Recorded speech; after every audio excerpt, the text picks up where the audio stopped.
দীর্ঘ 4 ঘন্টা লাইন দাঁড়ানোর পর আমরা লঞ্চে টিকিট পেয়ে গেছি। এখন লঞ্চে উঠলাম, যাচ্ছি বিবেকানন্দ রক আর তিরুভাল্লুভার স্ট্যাচুর দিকে। এই দেখতে পাচ্ছেন তিরুভাল্লুভার স্ট্যাচু। সাগর একদম উথাল পাথাল সাগর, ঠিক আছে। এই যে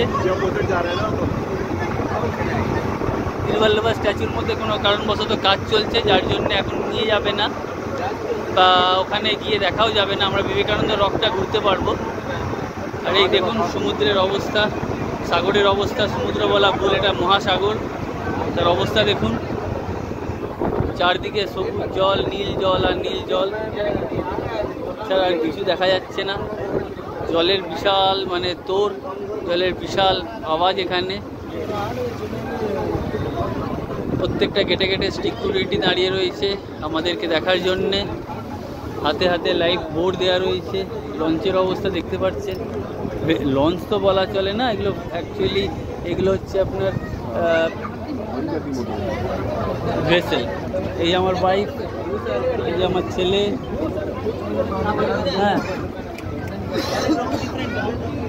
হ্যাঁ এই দেখুন, হয়তো আপনারা বুঝতে পারছেন জলের রং অনেকটা ডিফারেন্ট হয়ে গেছে এখানে।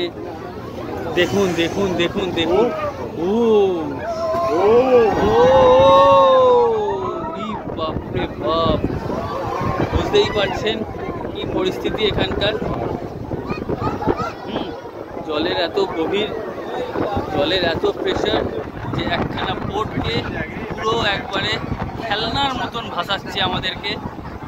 পুরো এখানে বোট বন্ধ হয়ে গেছে, বন্ধ করে দিয়েছে, ওদের কাজের মতন করে ওরা চালাবে। জলের অবস্থা দেখুন, এখানে খেলনা মনে হচ্ছে আমাদের এই এত ভারী বোটটাকে, এত ভারী লঞ্চটাকে। পুরো একটা, বাবু হাত ধরে দাঁড়া বাবু। হ্যাঁ, এই বোটটাকে পুরো একদম মানে খেলনা মনে হচ্ছে। এত ভিড়, চারদিকে দেখার মতন দৃশ্য। আবার দেখুন আপনারা, আমি এক হাতে ধরে রয়েছি আর এক হাতে ভিডিও করছি। হয়তো এই দেখুন, এই দেখুন একটা ঢেউ এসে আমাদের লঞ্চে লাগলো। আহা, এই দেখুন, এই দেখুন জল দেখুন, এই দেখুন, এই যে আবার চালু হয়েছে আমাদের লঞ্চ। ঠিক আছে, মোবাইল আমি একদম শক্ত করে ধরে রেখে দিয়েছি।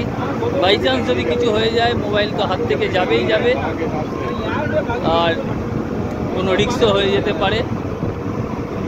সবাইকে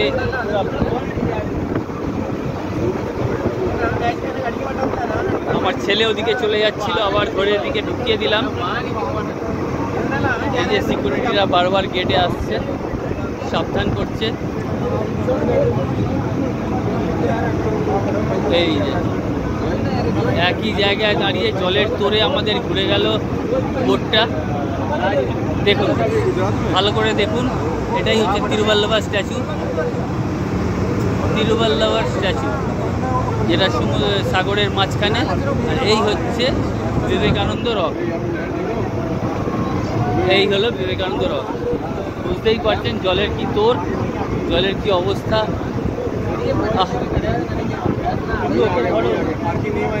হ্যাঁ, মাঝখানে সবাইকে একটু সাবধান করে দিলাম।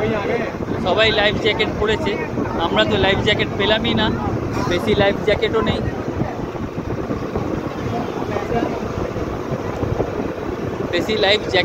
এখানে আমরা তো লাইফ জ্যাকেটও পেলাম না। কোনো রকমভাবে কোনো মানুষ বা কেউ যদি এই জলের মধ্যে পড়ে যায়, বাঁচা তো দূরের কথা, তার শরীরও খুঁজে পাওয়া যাবে না।